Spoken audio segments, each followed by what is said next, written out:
guys have asked for the Hobbits panel from Megacon edited down. The panel was supposed to be a specially ticketed event that started at 7 p.m., but they were running very late, like over an hour late. So what they did is they added a WETA panel. WETA is the company that did the special effects for the Lord of the Rings franchise. They did a very informative panel as a filler while we were waiting for the Hobbits to make their appearance on stage. If you are interested in seeing the entire evening event, please check the link below and look under the Lives tab on this channel, and you can see a full replay. It's about an hour and 50 minutes. This video will contain the Fellowship trivia game and the actual Hobbits panel as it appeared at Megacon 2026. Sounds good. All right, folks, enough for all of us. I'm going to start throwing it back to you. So, I was asked to put together a little quiz of Lord of the Rings trivia. There were many of us on Lord of the Rings who were huge fans of these books before we got to work on them as movies, and I'm still thank my lucky stars that I got to work on them as movies. It's an incredible experience. I'm so grateful for that. But every department had its resident Tolkien nerd, and I was that in one of my departments. So I would always get the nitty-gritty questions, and if I didn't know the answer, I at least knew where to look them up. So I'm going to be seeing how much attention you guys have been paying. What we're going to do is to celebrate 25 years of the Fellowship of the Ring. We're going to go through the movie, and I'm going to pose you questions in rough movie order related to certain scenes. Now, what we'll do is I'm going to give you there'll be multiple choice, and basically I'll give you a few seconds to figure out what you think the answer is, and you keep score yourself. All right, okay, let's go to the next slide. First question. Okay, the Elven Rings of Power. Is that sequence at the beginning when you see, in the prologue sequence, you see 3 elves admiring the Rings of Power in their hand. Who were they? Were they A? Well, 2 of them were Gil-galad and Galadriel, we'll give you that. Who was the third one? Was it A? Was it Elrond? B? Was it Círdan the Shipwright? C? Was it Celebrimbor? Or D? Was it Mithrandir? Oh, look, you see him, he's shouting out the answers. Here we go. The answer is, of course, C. B.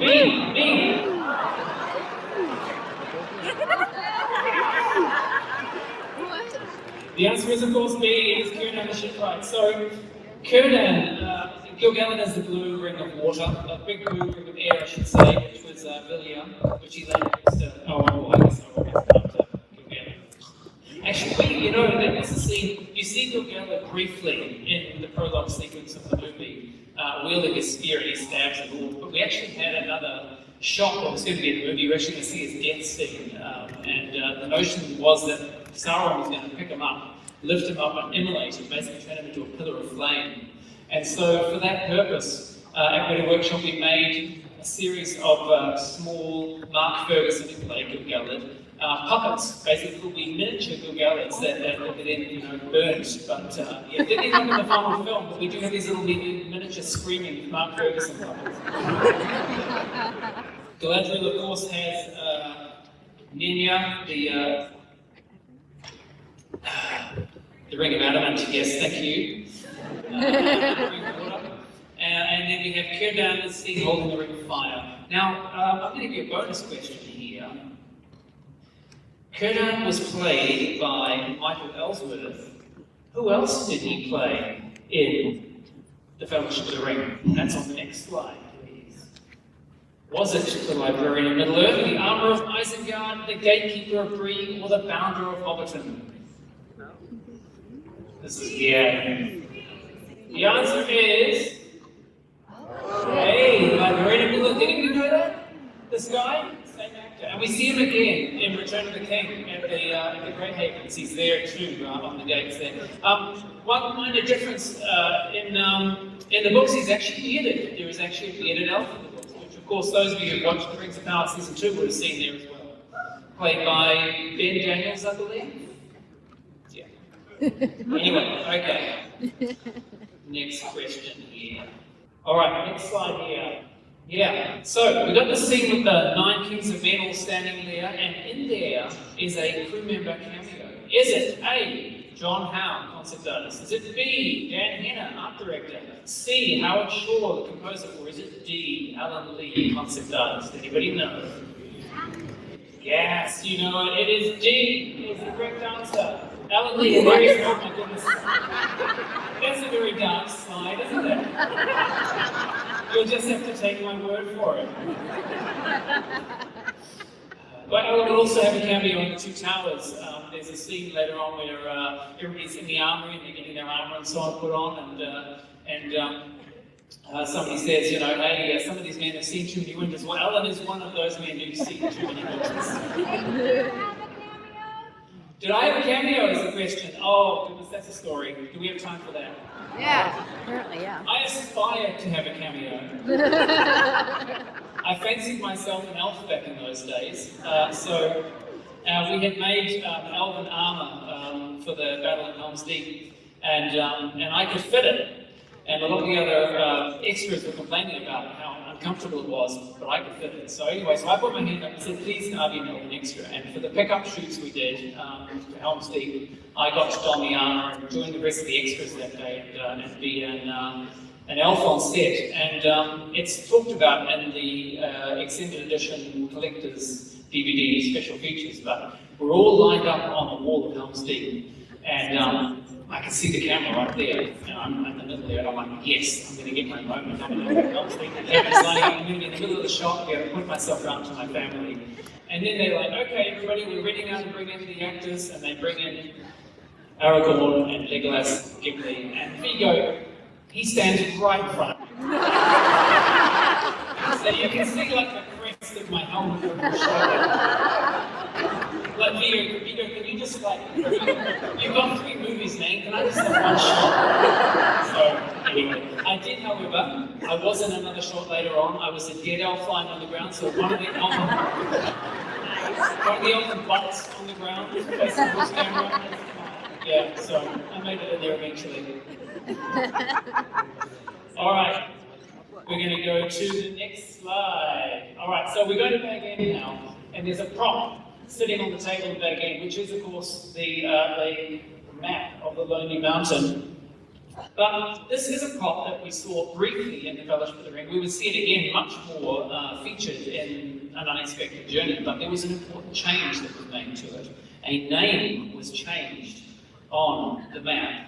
Can anybody tell us which name was changed between the Fellowship of the Ring and the Two Towers? Was it? Oh my goodness, what page am I on here in my notes? I can turn around, thank you, help us. Why did it come up here? Alright. See, those are the wrong questions. I'm looking at this. Okay. Was it Thrain? Was it Smart? Was it Erebor? Was it Esgaroth? What changed? It was Thrain. If we go to the next answer, it was Thrain. And the reason for that is, so it was changed to Thrall when we came back and redid it for The Hobbit. And the reason was, we kind of messed a little bit with the timelines in the adaptation from the books to the films. And so it kind of didn't make sense for it to be Thrain's map when we saw Thrall being the one that left the mountain at that point. So minor change in continuity. Anyhow, on to the next one. Maybe we'll get back onto my, here we go.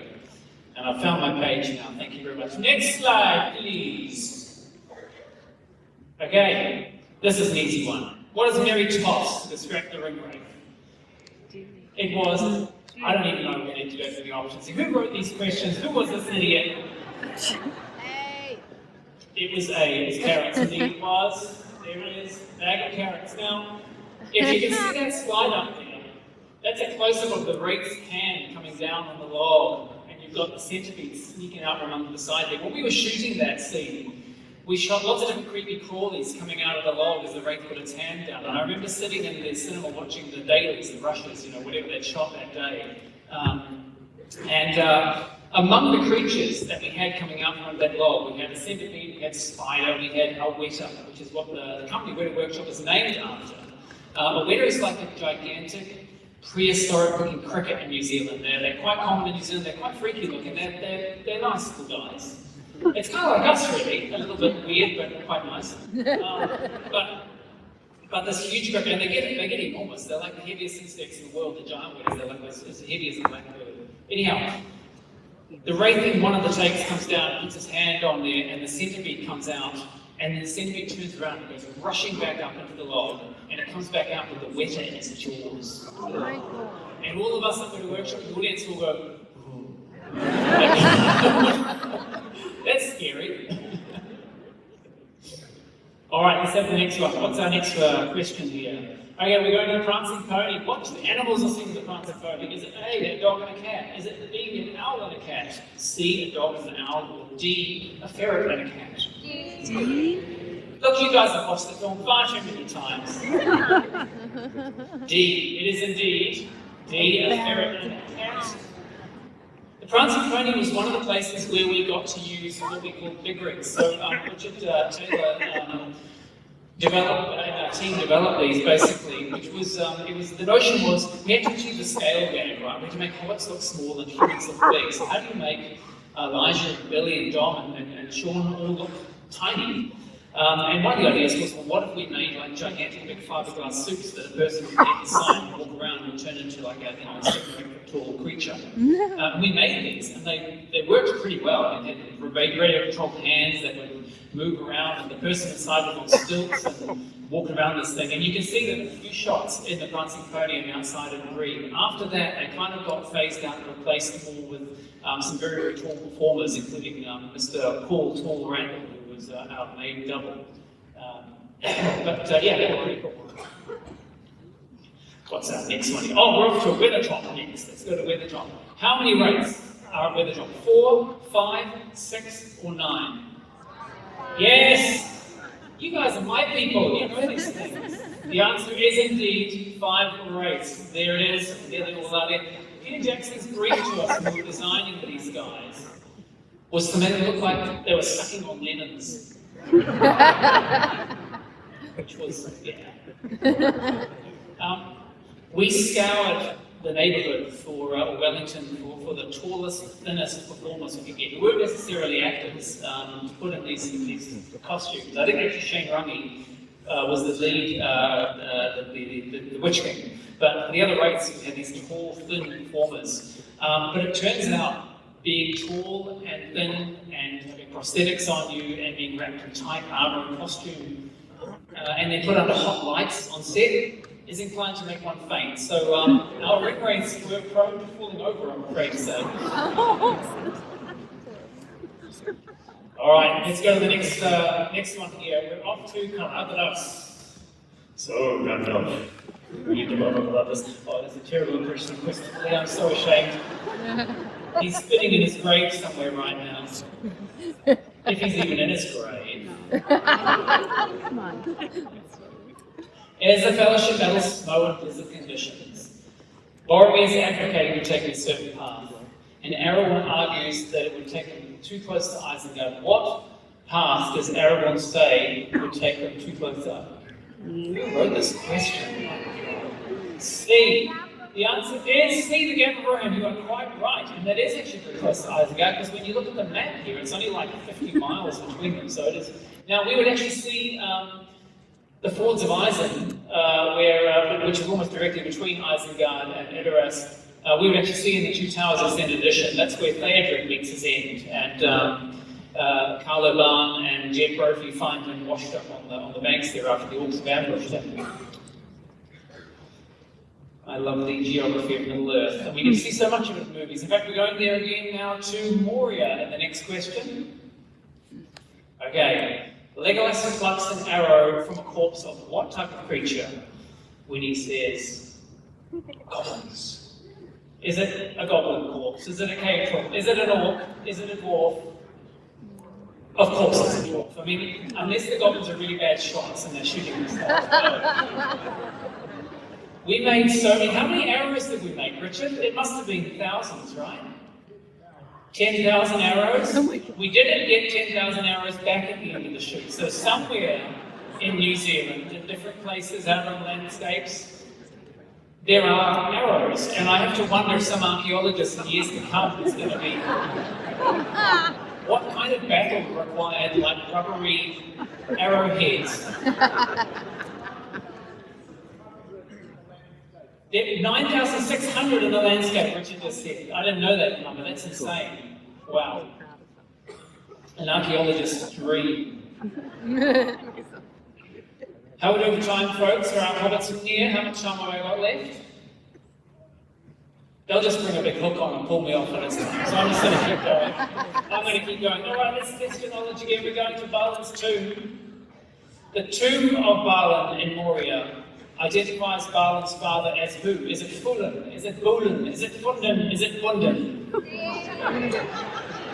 Nice names. The answer, as we'll see on the next slide, is C, is Fundin. Fundin, Balin's son of Fundin. Now, in the book of the Lord of the Rings, when Gimli is inspecting the book of Mazador, the beautiful big book that Gandalf picks up and starts flicking through, Gimli notices the handwriting and says he recognises it as being Ori's handwriting. Which, you know, when you watch the Lord of the Rings, it's like, oh yes, another dwarf name. But when you watch The Hobbit, it hits kind of different, because that suggests that the corpse that they pulled the book from might be our beloved little Ori, which is a little bit grim.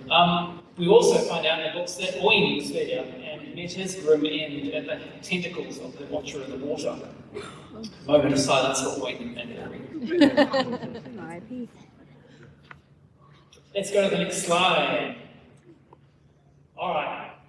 Gandalf warns the Balrog that he wields what? The Flame of the West, the Foehammer, the Ring of Fire, or the Flame of the North. I am the wielder of the Flame of the North. What is the Flame of the North? Good question. So yes, the answer is D, as we see on the next slide. It's a little bit ambiguous. Anor means sun. So it could refer to his pure light that he wields, the heavenly light that he wields. I think that's somewhat up to interpretation. If any of you find me later on, I'd love to hear what you think it means. Alright, next slide. We're off to Lothlorien. What is the name of the forest city at the home in the middle of Lothlorien? Is it A, Calascaladon? Is it B, the Naked Lothian? Is it C, Neldoreth? Or is it D, East Lothian? And one of our characters says it in the movie. Yes! Once again, you are my people. I'm so glad you can think it is. Calascaladon, as we see, or Galathon, I should say. There it is. You can see it there. Interesting enough, we had the first day we shot with the whole fellowship, minus Gandalf, was actually a scene shot in the flats in Lothlorien. It's when Aragorn is arguing with Haldir about being allowed to go further, and Haldir is like, no, you're going to stay here. It's very dark in those shots, and there's a reason for that, and that is because Legolas has a completely different costume, and Gimli's makeup is totally different, and these were things that we had basically a week to turn around and tweak and change, because that was our very first day shooting all of those characters on set, and there were some things that weren't quite working and that we wanted to improve. So anyway, so if you look real carefully, Legolas's neckline totally different in that scene. Next question. What structure does, see this audience, you guys listen, smoke this question. What does Frodo see burning in the Mirror of Galadriel? Is it A, Bag End? Is it B, the Bywater Mill? Is it C, the Prancing Pony? Or is it D, the Green Dragon? The answer, of course, is... Oh, I'm hearing a few different answers there. The answer is D. Richard and Tony, you were there that day, right? Were you there when they burned this? Yeah. So they actually burned down the set. It was toast. That's fun. One shot. You didn't get it? Too bad. For The Hobbit, we would come back and rebuild it. And the lovely thing is, of course, it was rebuilt in permanent materials. So now you can, if you come to New Zealand, I know some of you have, but if you come, you can go to the Green Dragon and you can order a drink. It's fantastic. Okay, I'm going to be super nerdy here. A number of friends and I actually hired the Green Dragon one night, and we played Dungeons and Dragons. And it was amazing.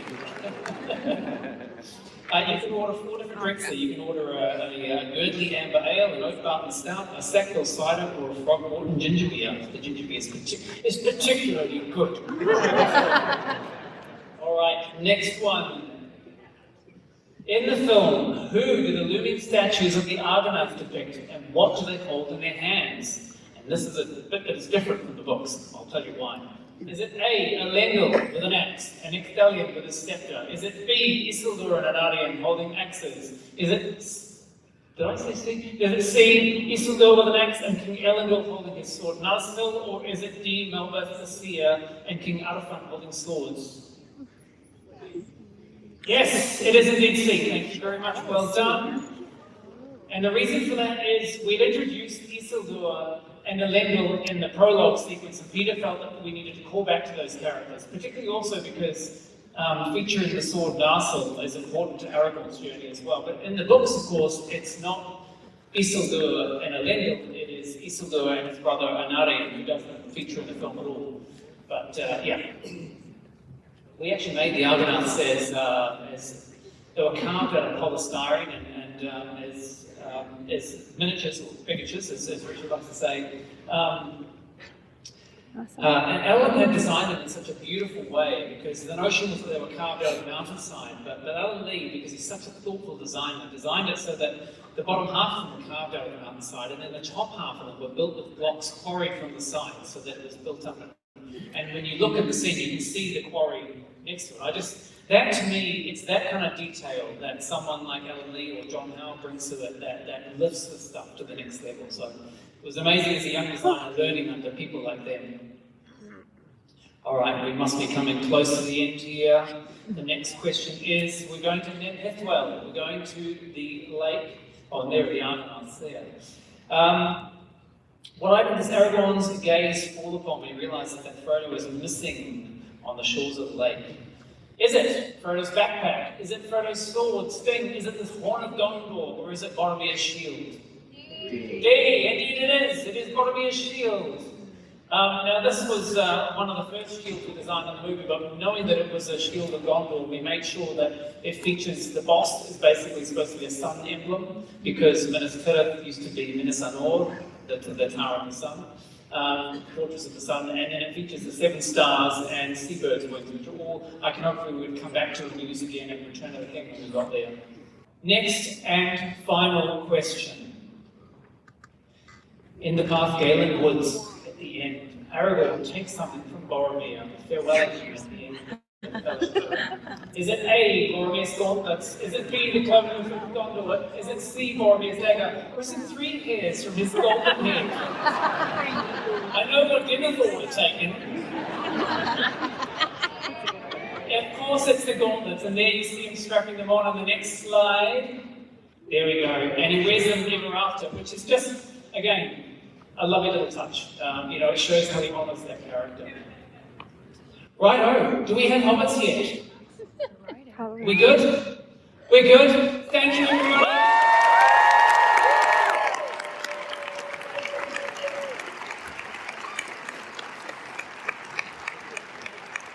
I leave you in capable hands.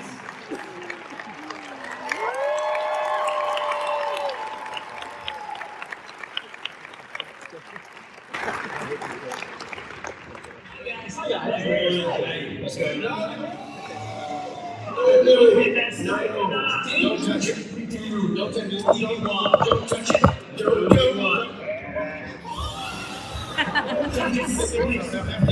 Oh, thanks. Very good. Our friends at WETA have designed and remade these beautiful offerings from the film. This is obviously skinny. And this is the one ring. Beautiful. It feels more like a bracelet. He did not listen here. This is heavy. It's heavier, actually. It's heavier. I think so. This is maybe more robust than the one we made. Just didn't know, guys. You could buy something like this at the convention and bring it to the 4 Hobbits, and we can sign it, and it can be like a little magical ring. I don't like holding the ring, but this is actually pretty heavy. And it's heavy. You can get our reflection.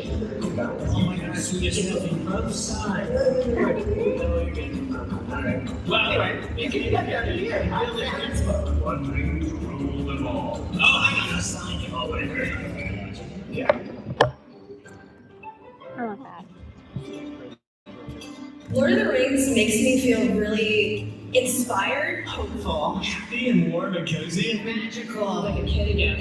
hopeful, worldwide, inspired and excited to live. It goes back to the 1940s, really, when you talk about the books, and it reaches all over the world and all different types of people and brings us all together. People with the same kind of mindset coming together. Definitely community and fellowship. Some of the kindest people that I've ever met. The first movie came out like in 2001, and we're here like constellating it still. That was 25 years ago. It's such a timeless story. You learn lessons every time you watch it. I think they're going to be still just as good there now in 25 years. The Shire, a place my dad loved to escape to, his books, and we spent many hours in front of the TV together. The Lord of the Rings has been there for my entire life. The 4 Hobbits helped me through my medical journey. But even though she's passed away now, Lord of the Rings always feels like coming home to her. To me, Lord of the Rings means family. It's something that brought my family closer together when I was a kid. It's the story of hope. Good triumphs over evil. Even with the smallest and almost of people can change the world. The little guy can make a difference. That matters. Friendship, loyal, Dedicated. I don't think jerks can like Lord of the Rings. These stories transcend time. They affect everyone, no matter who you are. Story is timeless. And I can't wait to show my daughter when she's old enough.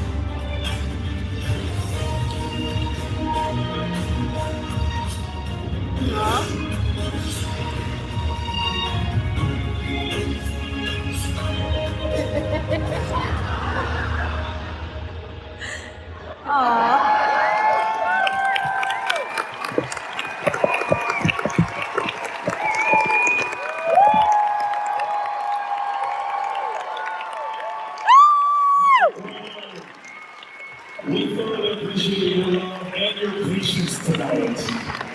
Oh, you tried us. Guys, we're gonna do something a little crazy, all right? One of the things that is just kind of a hallmark of the Shire are the fireflies that gleam in the night sky. We want to try to recreate that with all of you. So if you got a smartphone with a flashlight on it, look at that. Look at that. Oh, y'all are beautiful. Aww. I like it. I think it's time for us to meet some hobbits. How y'all feel? Megacon, keep those lights waving. Show all the love. Make all the noise for Dominic Monaghan!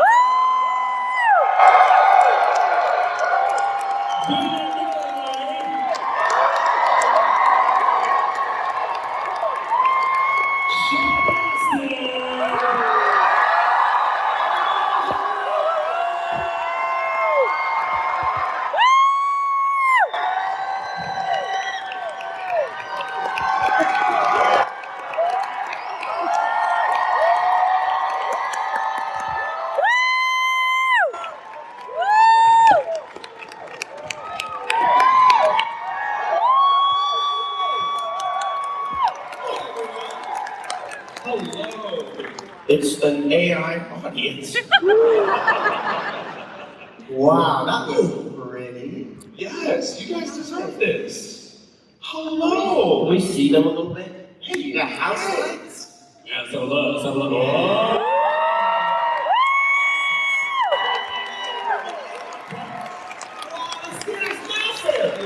I love it.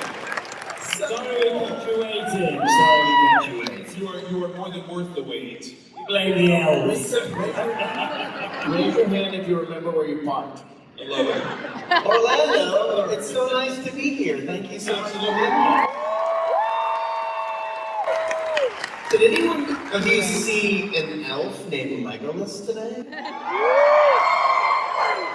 Did he keep you guys waiting as well? Yep.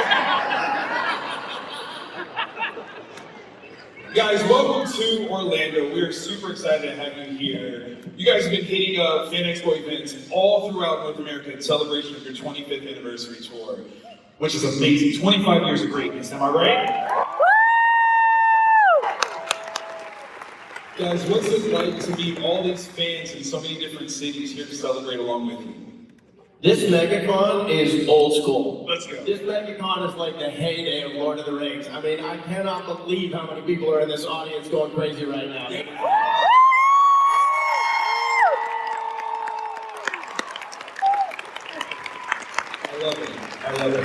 It's incredible, you know, it's like all year we get to celebrate the 25th anniversary with all of y'all, and all of your love of these films is reflected back on us, and it's a lovely exchange. It's truly appreciated. Yeah. At my advanced age, I'm worried about memory.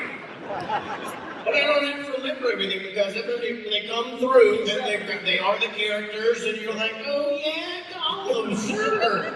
I do remember something about a Gollum, sure. And there's I think I met 10 Eye of Saurons today. Is it Eyes of Sauron? Eye of Sauron. Yeah, that one is crazy. Eye of Sauron. Sauron had her own movie following her around today. That was incredible. It's so fun. One of the things that I know that you guys like to do is go out to eat and pick some really cool places, but my question is, which one of you gets to normally pick what restaurant you guys go to? I mean, it's up for grabs. We throw it around. Do you? On this particular one, I think both Billy and Sean were like, you guys pick. So then we jumped onto a separate feed. Yeah, we took off the main thread. Okay. Onto a separate thread. You abandoned me? To another thread. I mean, never know what's going on some other thread somewhere. All and I were just chatting offline. Because we know you guys didn't want to talk about it. And then Laj slightly pulled rank in a good way, because he said, I have a friend who lives in Orlando, is a chef. So let me ask that guy. So your friend kind of figured it all out. Gentleman who has a pizza place called Perla. Yeah. You know Perla's? So you didn't call your friend the chef to see what other places were good. You wanted to go to that chef's place. Well, no, I also asking for recommendations for a large group of people, which is not always easy. Like when you've got upwards of 10 people, those are difficult scenarios for figuring out where to eat. So we can handle it. We did it. Last night we went to a place called Kaya Filipino. Filipino restaurant last night. It was fantastic. I'm just thinking back on all the shows that we've done, and me and Sean have never picked a restaurant. Is that true? Not true. Well, go on, Sean. What have you picked? I'm sure there's been at least one breakfast place that Billy or I have. Maybe a breakfast place, yeah. It's just, we get really nerdy about it. And like looking up lists and throwing restaurants back and forth at each other. If someone asks me what my travel itinerary is, I'll go to the group thread and see where they've started pinning restaurants for 3 weeks forward. Like, well, 3 weeks I'm gonna be in Orlando. What I love about that is like there's this common fact of like, listen, we know we're gonna eat. These guys are gonna be the ones who pick it. That's just, and you trust each other, which is wonderful. Listen, we got the group, we got these guys. We're not gonna go to a restaurant where we know Billy won't like it or Sean won't like it. Exactly. No, we're always accommodating the group. The first night that we all arrived staggered, which doesn't normally happen. Normally, the first night we're all kind of, our schedules align, and we tend to have dinner that night, but you got in at midnight. Yeah. Oof. Yeah. Lazy. You were under the weather. You didn't arrive at a reasonable time, but you were exhausted. So I walked myself to dinner, which doesn't normally happen. And I went to a place called Strand. Has anyone been to Strand? It was great. And they have a TV, so I sat at the bar, and they have a TV there, and they normally play old films. And I sat down, and what were they playing? But Temple of Doom. Wow! Fucking awesome! And I had my macaroni and Temple of Doom. So good. There's a nice couple there. They had a bit of a row earlier in the day, but they're enjoying their dinner, and then the one says, I think Elijahwood is saying It was great. And some oysters. It was lovely. Now, knowing each other, trusting each other with food choices is something amazing, but you also have to trust each other as actors when you're on set. And we have a little bit of a game to kind of test that trust. We love games. A little bit of charades, actually. No. Thank you. Actually, what this one involves a bowl. Yes, I have a bowl. What you guys are going to do is you're each going to pick a character from this, and you're going to act it out for Billy. And if Billy can figure out who your character is, that trust is real. I think that's going to be the test. How do you guys feel about that? I'm down. Who wants to go first? Could it be like from Casablanca or Lawrence of Arabia, or it has to be from Lord of the Rings? In this bowl are a number of choices already preset for you, but we believe in your acting skills. All right, I'm going to pull this off. I'll go first. Okay. Got that? Yeah. No, you did that. Yeah, I believe you. Oh, shit. So, what that means is he's going to try to act this out, right? Whoever this character is going to try to act out in some sort of way that Billy is going to pick up on. Come on, I believe in him. It's a film. What flew over the cuckoo's nest? Free Willy. It's only me, Sean. It's only Billy guessing. It's Turtle. The Green Ninja Turtles. A fish called Londa. Shark. A dolphin. A mudfish. See, it's smaller than a mudfish. Tiny little thing. Tiny little a shrimp. It breathes there. This is the greatest performance I've ever seen. The pathos. The anticipation. It's hanging from Wait. the human centipede.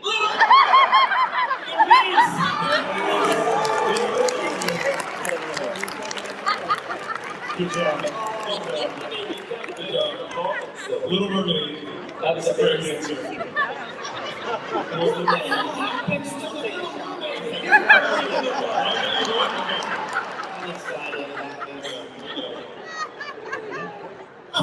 I thought it'd be more offensive. Oh!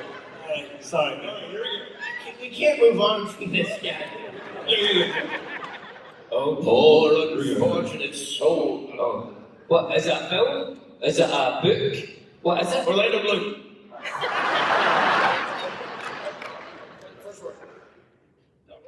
It's a film. It's a film. And a book. You had a book.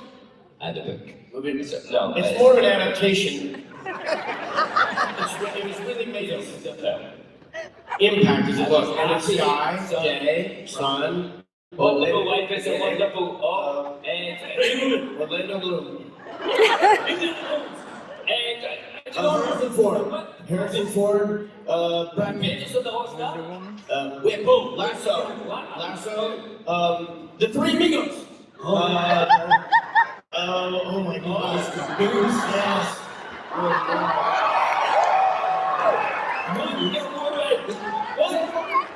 What is it? Wonder Woman is the right answer.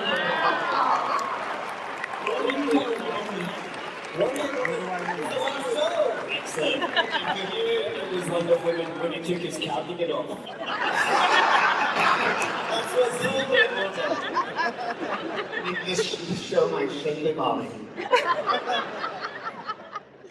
Yeah? Can I talk or it's just got me? Charades are hard. I forgot. And I talk. Terrifying.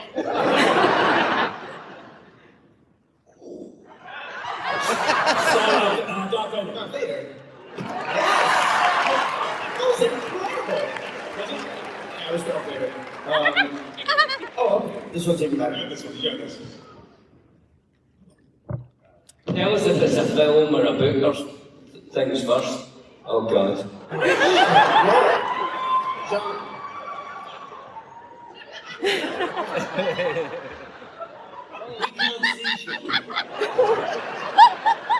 Oh my God.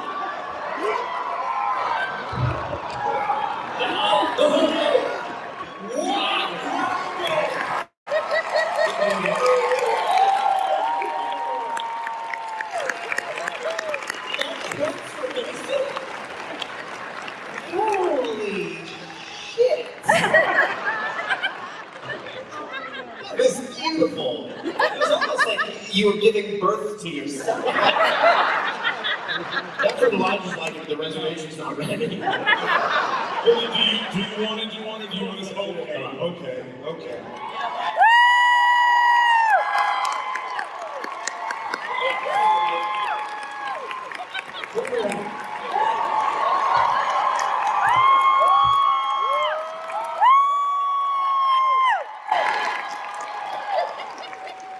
You become? I thought Wonder Woman. Orlando Bloom. Okay. There's no to film. Film, TV. John Philip Sousa. Somebody!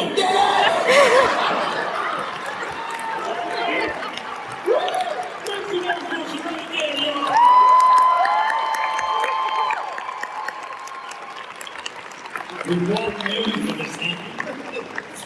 It's a bit lustful when you watch Billy Boy flip his hands at you and stare at you.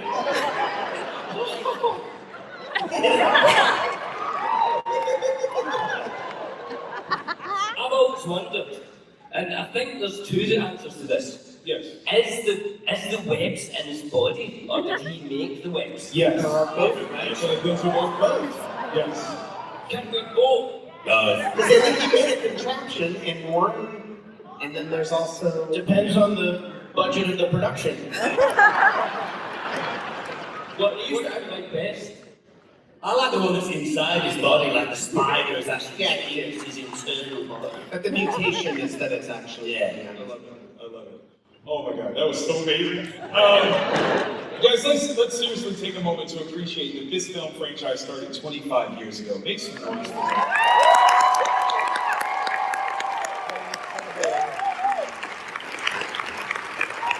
Guys, I have to ask, what has it meant for you that so many fans have found this movie franchise, been a part of the fan base for it, and you have touched each and every one of them? How is that? In a good way. With consent. With consent. That was very good of you, Mr. President. I do appreciate it. They're all thinking it. How has this meant for you, this 25th anniversary? What does it mean to you? I like the fact that there's a lot of young humans still. We're obviously lucky to be very busy in our lines, signing things and stuff, but anytime kids show up, I'm just like, okay, we'll take as long as we need here, because I just love the company of younger humans, and it's just great to see that kind of wonder that was there 25 years ago. These guys love the Balrog, they love Gandalf, they love Gollum, like it's all new for them. So that's... They love Mary. I genuinely love the fact that 25 years later there are people continuing to discover it. Absolutely. That's very special. I had a thought, excuse me, where what if there wasn't a Lord of the Rings fandom? What? What if they weren't here? What if I walked down the street and no one went, oh! There would just be people. Hey, you need to say that. No, but what I'm saying is that you never want to take anything for granted, Of course. and the idea that there is this global community of, I mean, what in life is permanent? You know, so once I thought, like, boy, when I die, the traffic on the 405 freeway is going to keep going. Nothing about my life or death will stop all the traffic on the 405 freeway. But the Lord of the Rings fandom will endure.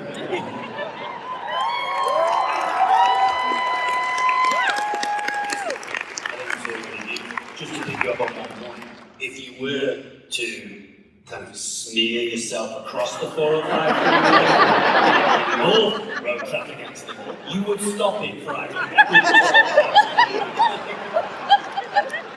expect that there will be, everyone will come to a stop for a respectful moment and then continue. We would all stop, have second breakfast in your honor. That's what we would do. Who's coming to second breakfast tomorrow? We gotta get it going on. I think that's in like 10 minutes, right? Second Breakfast was an additional ticketed event. It began at 8:30 on Sunday morning. The reviews of the event are mixed. It's a $299 continental breakfast, but it's supposed to be provided in a more intimate setting so that there is more chance for meet and greet. Amazing. Point, yeah. We actually had Sir Richard Taylor and Tanya from WETA here, and I think they are responsible for some of the greatest pieces of storytelling accents, specifically to the Lord of the Rings. And this very specific thing that I'm speaking of are your Hobbit feet. And I want to hear how much you guys enjoy wearing those Hobbit. Very little. Sean, they can hear you. They're still here. I mean, obviously the feet, we obviously talk a lot about how it would add hours to the morning, yes. And we would try and avoid wearing them at all costs. But the reality is, they made us feel like hobbits. Sure. You know, when we had them on and the wig lace and everything was sort of set, you'd look down at your legs and see these hobbit feet, and it made you feel like a hobbit. And they were incredible. Totally incredible. You know, our feet would sweat, mine a lot. And bleed. Yeah, like we'd slosh around in them and whatever, but they were incredible and they were durable and amazing. And, you know, worth getting up early in the morning to put them on. And they're different now, right? They are now. Obviously, Elijah was playing Frodo in The Hobbit, and by that point, it was, what, 25 minutes? They're pull-ons now. They're like full silicone. I would rather go back to the old way. Why? Because that's real. Those are real Hobbit feet. Back in the old days, I trudged through the snow to get to school, and I put my Hobbit feet on for an hour and a half. These kids with their pull-ons. Is that a bit how you feel? Like I need the pain, $1,000,000%. That would be such a perfect example of your friendship. And I gotta know, like, this journey that you guys have been on for over 25 years at this point, because the making of obviously led to this. What was it like to kind of build this tight-knit group? I mean, this is a big part of the making of these films. There's the family that was established in the making of it. And people ask us all the time, what was your favorite part of the making of Lord of the Rings? And it's difficult to answer because it's broken up into so many elements that were very special in their own right. But one of the greatest parts is the relationships that we forged and that endured. And you know, there are times that go by, and certainly even amongst us, where we haven't seen each other because our lives are busy and have other things going on. But as soon as we see each other, it's as if no time has passed at all, because it transcends friendship. We're linked for life, and it's an extraordinary thing that came from this experience that we all share.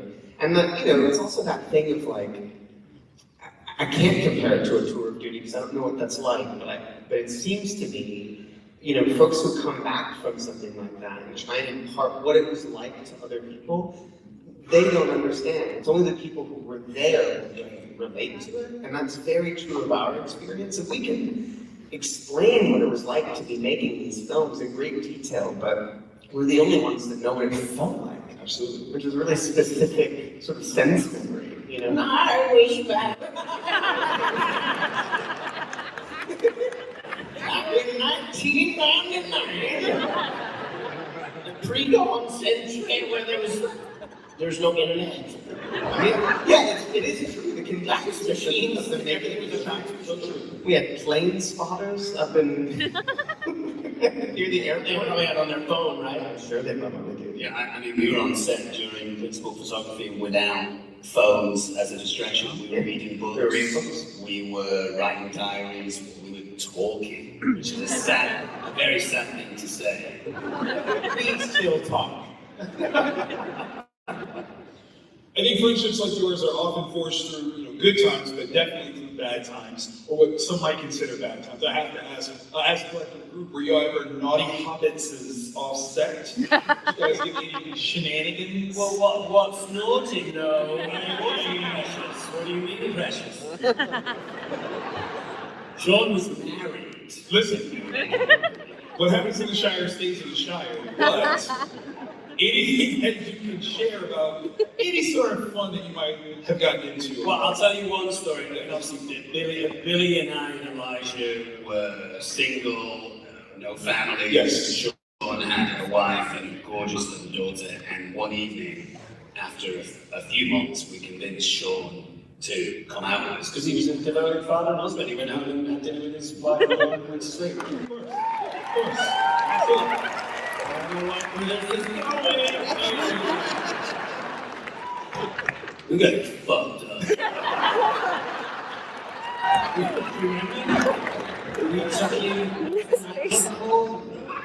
Was there just one? I think I just like vague recollection of the gay one that went upstate. Yeah, off of Cuba. What was that? Yeah, It wasn't two doubles. No, it wasn't two doubles. Tupelo's great. Anyway, we went there and did our normal thing, a few drinks. We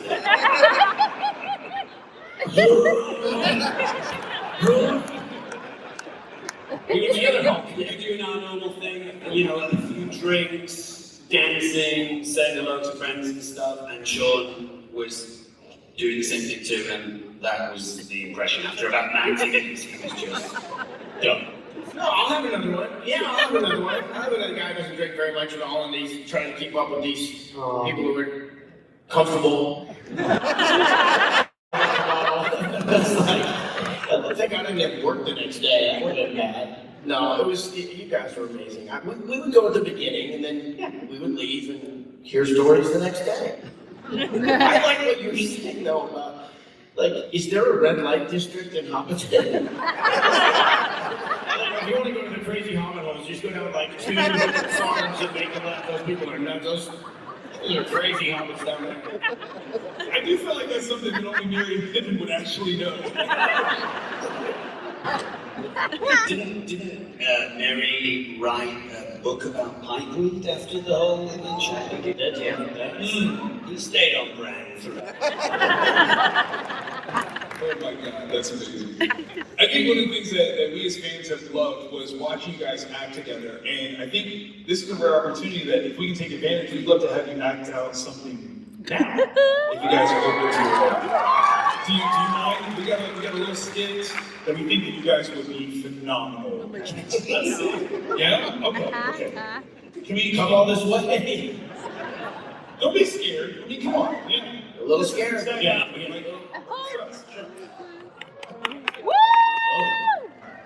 Oh, my goodness, hello there. This is me.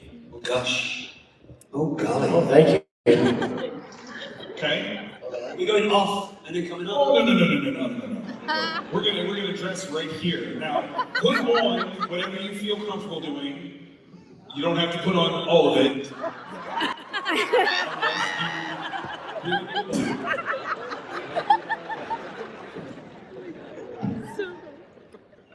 Excellent.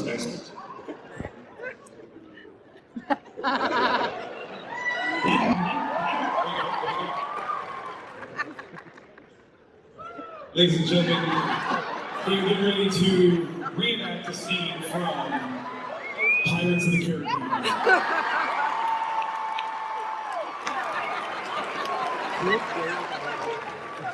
Dominic, you will play Captain Barbosa, the villain.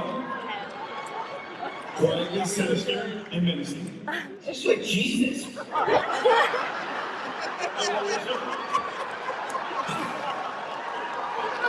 Elijah, you will play Miss Elizabeth Swan, the nature of distress, exasperated and frightened is your direction. Unthink. Sean. Which one? Just Sean will play Will Turner, the hero. Little outraged and concerned for Elizabeth. Billy, if you want to. You are the president. Billy, you're playing Captain Jack Sparrow. We all know that Jack Sparrow loves his rum, so feel free to laze it out. Don't worry about exerting yourself too much.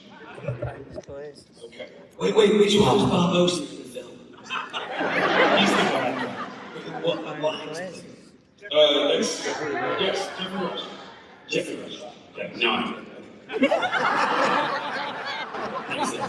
Okay, well, we set the scene for you. Are you ready? His hair keeps getting stuck in my beard. Here we go. The pirates have captured Elizabeth Swann. They're about to make her walk the plank. Jack Sparrow nervously watches, weighing which options might work. So am I about to walk the plank? That's what I mean, if you, okay, so what we're gonna have you do. Yeah. If you would go center towards the front of the stage. Yeah. Don't jump. A little bit more. Yeah. Stop. Hi, everyone. Moving slightly beside, like, yeah, you just, no, Dom, not Sean. Dom. I'm just doing it. There you go. I'm not going to stretch them. I'm facing this way now. Sean, you're gonna be over here. Right here, looking very uptight and tense. What kind of heroes this far away from the action? Listen. Please spread out for the whole crowd. We're trying to spread out for the crowd. Billy, we're going to have you reclined or leaning, maybe a little bit off balance, if you will. Just kind of, oh my God, that's perfect.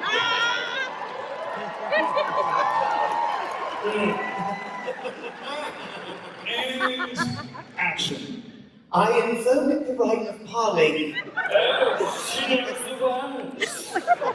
Parley, that's a fine thing. What is it you want? I want safe passage to shore. Agreed. Provided you give us what you want. What we want, not what you want. You're not touch her. Easy, mate, or negotiation.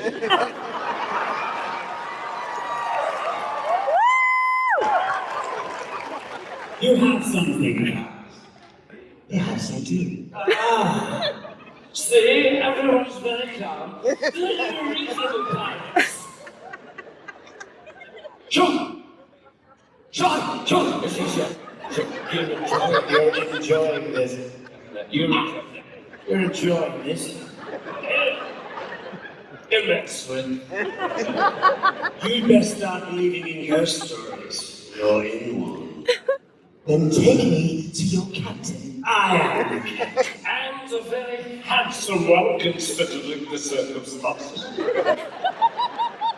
You're not helping. Let her go! Young man, you don't seem to understand. We're not quite mortal. More spiritually inconvenient. You said you honor the parley. Of course. After all, we are pirates. Technically speaking, that was honest. I hate this crew. You're very fond of them, and a terrible life choices sort of a way. And see!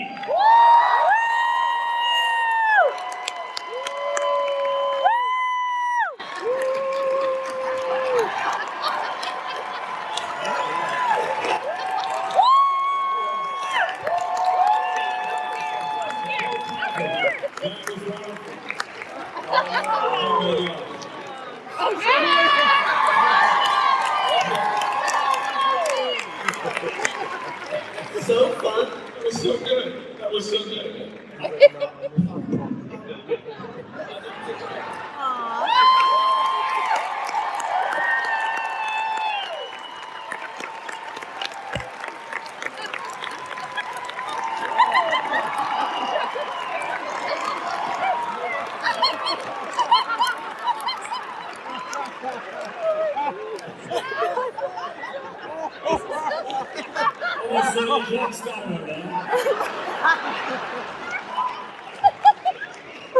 Holy crap. Quite like this, I think we take this home. What a time. Oh my God.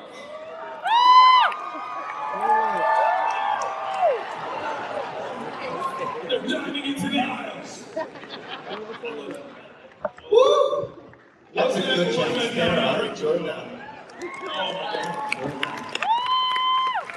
Guys, before we get started, we have a couple of fan questions that we pre-submitted, and I want to round these off so you get your very honest answers, if you don't mind. This one's from John. John wants to know, What's your absolute favorite scene and why? I often say, I mean, there's so many incredible scenes, but I often say the entire Minds of Moria sequence from when they open the door through to the Balrog. I just think it's fucking awesome. Like, it's just the spirit of adventure, of the fellowship together, of the danger they encounter, the sort of wonder of Moria before it's dangerous, and then all the way to, you know, what we think is Gandalf's death. That's it is Gandalf the Grey's death, after all. Sorry about that.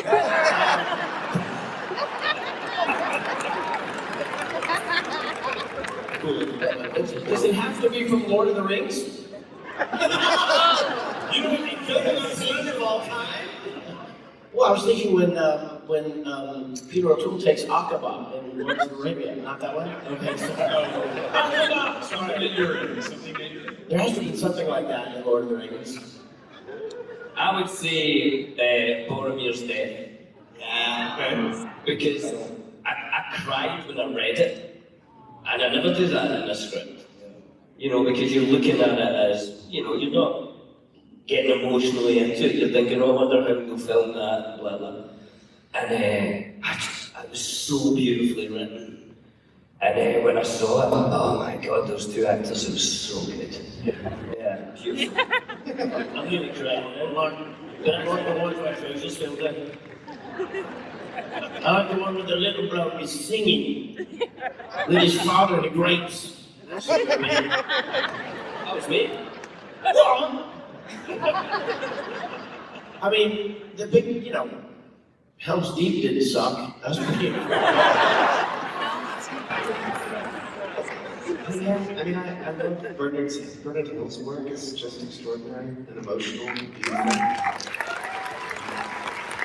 There's so much heart in the films. So true. So true. So much emotion. You're about to know what's your big moment. Yeah, well, that's what I was.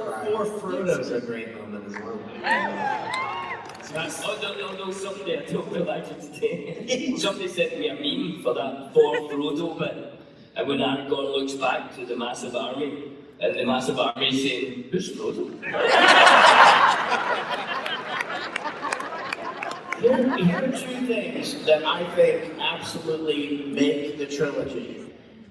The stairway in Khazad-dûm when it's collapsing, where it just kind of like turns and rotates on that pillar and then it falls. Like, I know how they did it, but like, how did they do that? And it looks so real. And then the same thing when in Doom, when what's it called? The eye. Sauron, Yes. Yeah, Sauron, yeah, that one. But when it's, we can have a little fun, right? In the morning here in Orlando, nobody knows where we are. I don't know where they're parked, but when that tower collapses at the end, like the quality of its collapse just looks so cool. Yeah. So there's partially miniatures. Tom, do you want to throw something in there? Oh man, it's hard to follow all those answers. Those are really good. I will say what my dad's favourite scene was, because my father is, you know, a typical Northern Englishman who does not get emotional. And when they do the scene of You Bow to No One, he usually goes, yeah, that was good. And then he walks out the living room, and that's about as emotional as my dad gets. So it works for my dad. I love it. I don't think I had any idea when that was the last day of filming when we did that, right? Yeah. So I've told the same story 50 different ways in different interviews, and he always comes up and he's like, "Were you on the plane then?" I'm like, no. He's like, "You said you were on the plane, mate." I'm like, well, you know, it's kind of in general, like, I'm not actually on the plane. What difference does it make? You know, there was a plane, somebody was on it, the story works, just let it go. So, to the best of my knowledge and belief, in this moment, that scene with the "You Bow to No One" was the last day. It was. Thank you. So, but I don't think I realized when we did that. Like, I knew that it was kind of heroic and solemn, but also uplifting, and it felt right when we were doing it. Like, oh, they're all, and we're on a green screen. There's nobody. It's a camera and these guys, and then when you see it and it's got Howard Shore's music and Vigo just says, "Oh, my friends, you bow to no one." I'm like your dad every time. Brilliant. I love it. Yeah.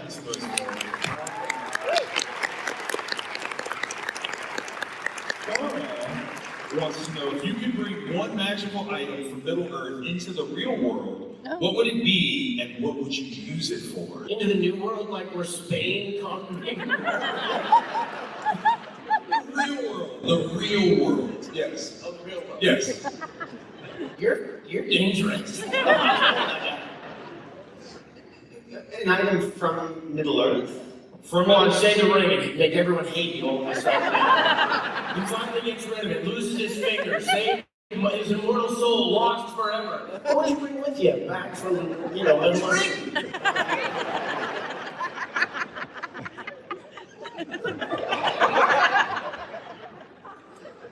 Gandalf's staff?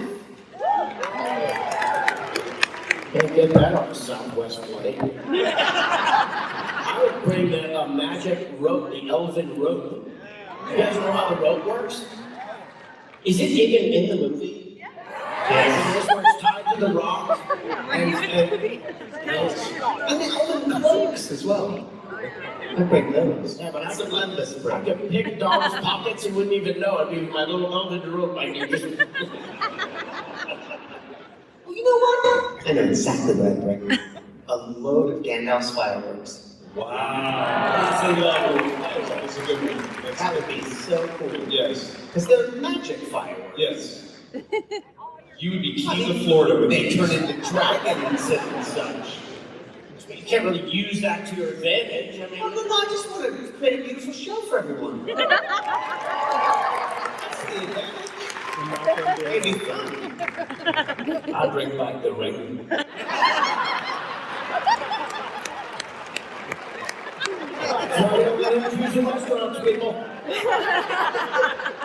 And I would be a dark and magnificent queen.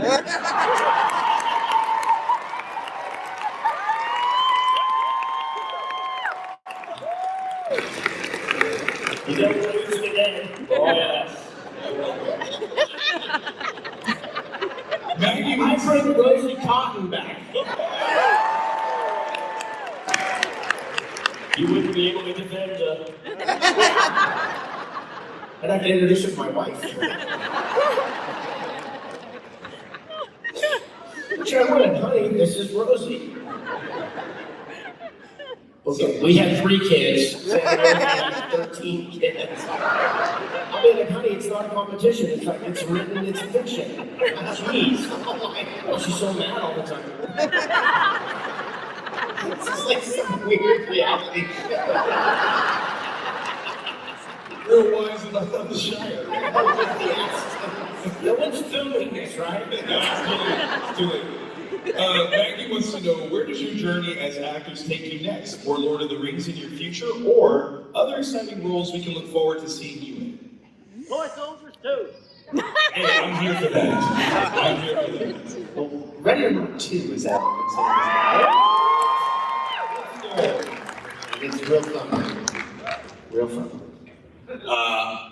I'm all washed up. It's over! Stop! Never. Well, they have Billy and Dom Eat the World. There's no... I'm assuming almost everyone in the audience lives in the United States and has access to Amazon Prime or even in their country. Go check out Billy and Dom Eat the World. It's good. Oh, it's interesting that you linked those because everybody's from the United States and has access to Amazon Prime. And it was sort of not that many people. So I'm like, are there guests from around the world here right now? Do you have any international guests? We have international friends in here. For One or sure. two? Okay, we got a couple. There we go. I love it. Welcome. Anybody from Dundee? Shite.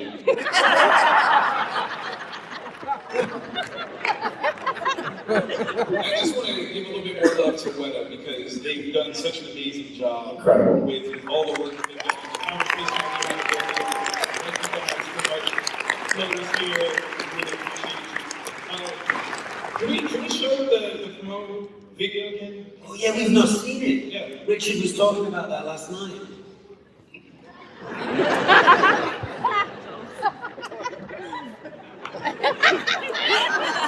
That's the promo right there. Let's go. Don't touch it. Don't touch it. Don't touch it. Don't touch it. Oh, thanks. Very good. Our friends at WETA have designed and remade these beautiful offerings from the film. This is obviously stinging. And this is the one ring. Beautiful. It feels more like a bracelet.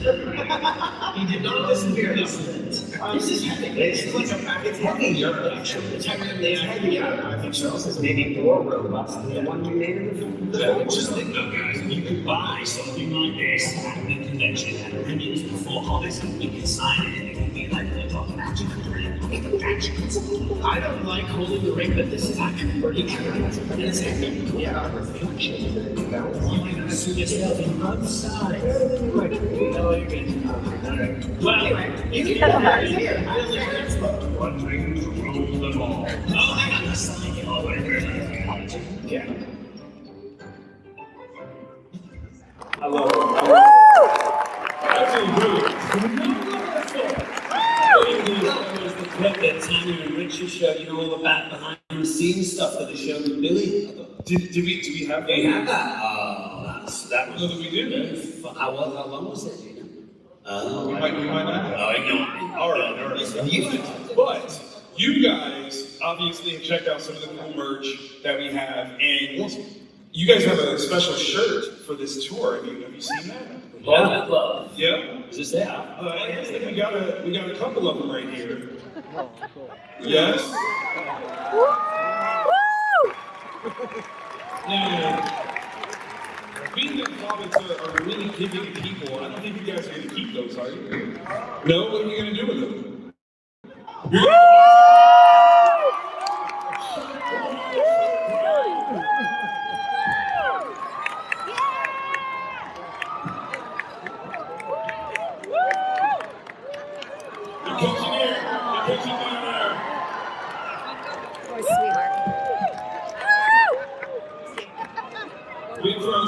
Big throws. Bad for everybody in the How many more shirts we got in there?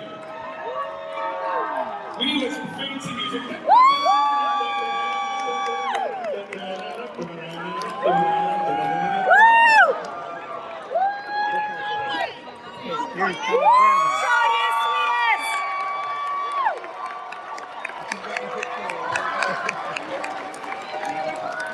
Aww. You went all the way to the back. Aww.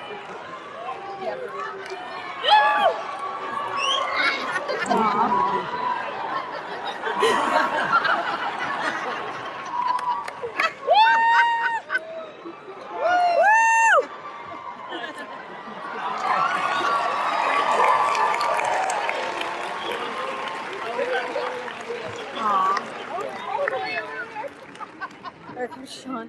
Oh my gosh. Sean's doing a half marathon. We need a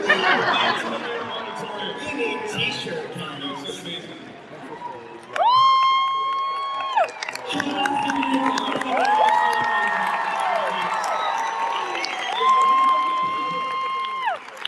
Megacon 21 store in celebrating the Hobbits.